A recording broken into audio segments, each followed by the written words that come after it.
எல்லா புகழும் சாயப்பாவுக்கே.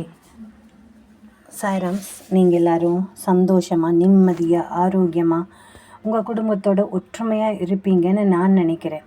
நாம் இந்த உலகத்தில் வாழ்கிறது எதுக்காக? நம்ம குழந்தைங்க நம்ம கண்ணு முன்னாடி சந்தோஷமாக நிம்மதியாக வாழணுன்றதுக்காக தான்.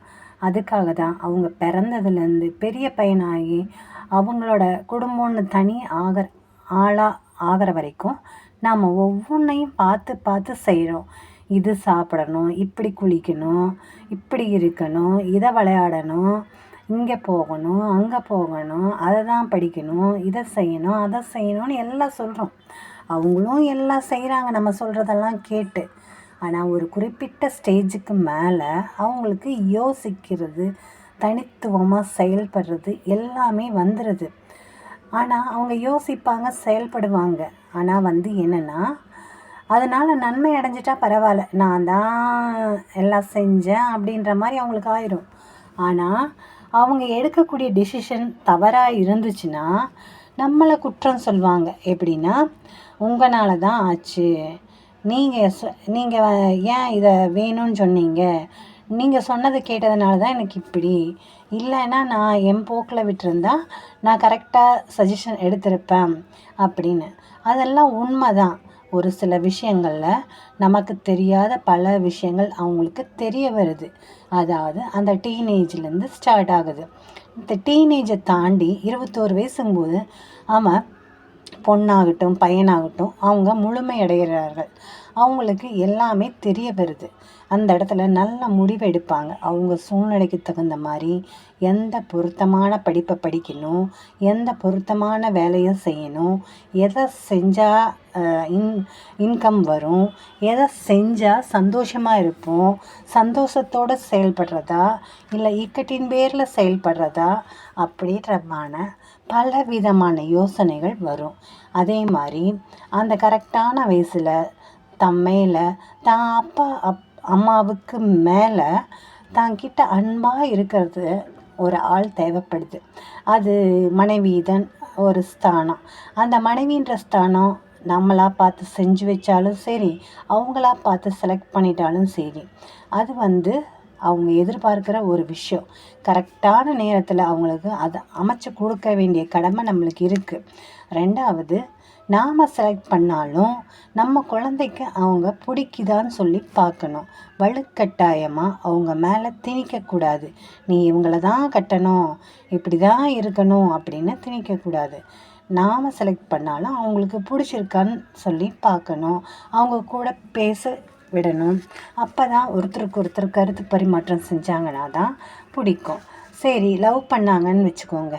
ஒன்று என்னென்னா, எந்த ஒரு இடையூறுகள் இல்லாமல் தனித்துவமாக இருந்து அவங்க சிந்தித்து செயல்பட்டு கடைசி வரைக்கும் இவங்க நம்மளுக்கு செட் ஆவாங்களா அப்படின்னு பார்த்துட்டு நம்ம பேச்செல்லாம் கேட்பாங்களா, நம்மளுக்கு ஒத்து வருவாங்களா, நம்ம குடும்ப சூழ்நிலைக்கு ஒத்து வருவாங்களா, நம்மளோட வரவு செலவு கணக்குக்கு, அதாவது நம்மளோட நிலைமை, நம்ம வீட்டில் ரிச்சாக இருக்கலாம், மீடியமாக இருக்கலாம், தாழ்வாக இருக்கலாம், இந்த மாதிரி சூழ்நிலைகளுக்கு ஏற்ப ஒத்து வருவாங்களா, இதெல்லாம் கன்ஃபார்ம் பண்ணிவிட்டு உங்கள் மனசை பறிகொடுங்க. அதுக்கு முன்னாடி கொடுத்தீங்கன்னா ரொம்ப கஷ்டப்படுவீங்க. சரிங்களா?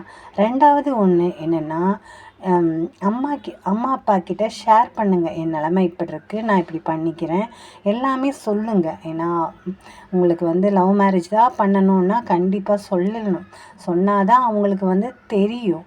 இல்லைன்னா நீங்கள் பாட்டுக்கு ஒன்று மனசுக்குள்ளே வச்சுக்கிட்டு அப்புறம் சொல்லிக்கலாம்னு சொன்னீங்கன்னா அவங்களுக்கு அந்த சிச்சுவேஷன் தெரியாது.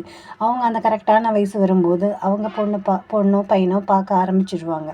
அதனால் நீங்கள் சொல்லுங்கள். ரெண்டாவது, ஒவ்வொரு பேரண்ட்ஸும் தன்னோட குழந்தைங்கிட்ட அவங்களோட வெறுப்புகளை கேட்டு தான் முடிவு பண்ணணும். உங்களோட ஆதிக்கத்தை எல்லாத்தையும் அவங்க மேலே செலுத்தக்கூடாது. அப்போ தான் இந்த உறவு கடைசி வரைக்கும் நீடிக்கும்.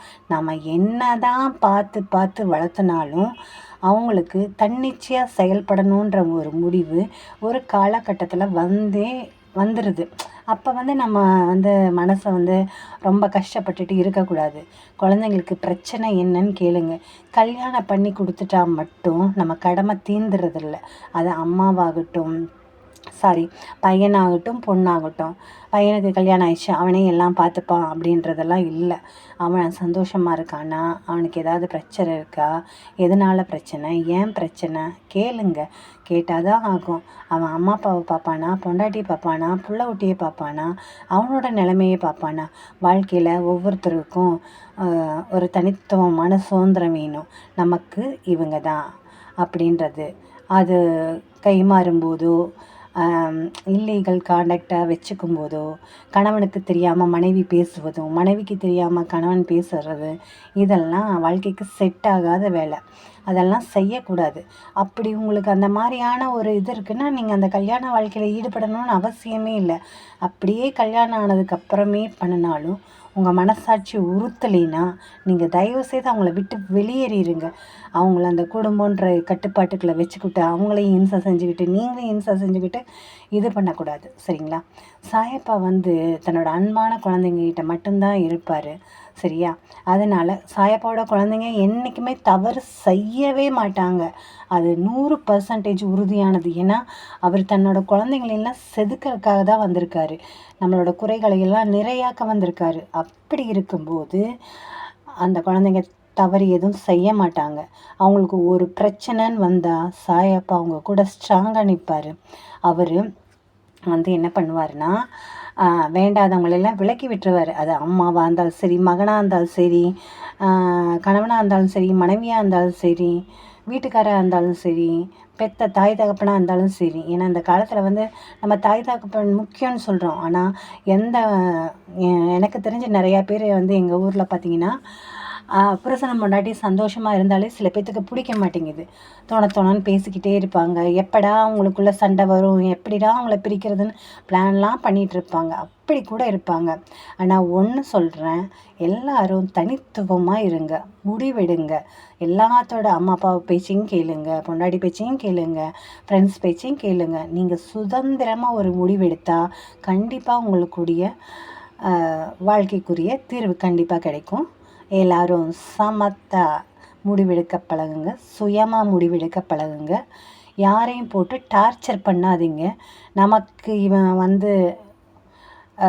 நம்ம கட்டுப்பாட்டிலே இருக்கணும்னு நினைக்காதீங்க. யாரையும் கட்டுப்பாட்டில் வைக்க முடியாது. அப்படி வச்சா அந்த வாழ்க்கை விளங்காது. எல்லோரும் சந்தோஷமாக இருக்கணும், நிம்மதியாக இருக்கணும். அதுதான் நம்ம இந்த காலத்தில், இந்த நொடியில், இந்த வாழ்க்கையில் செய்யக்கூடியது. ஏன்னா அடுத்த நொடியில் என்ன நடக்குதுன்னு யாருக்குமே தெரியாது.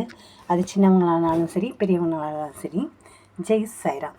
சாயப்பாவின் திருவடிகளே சரணம்.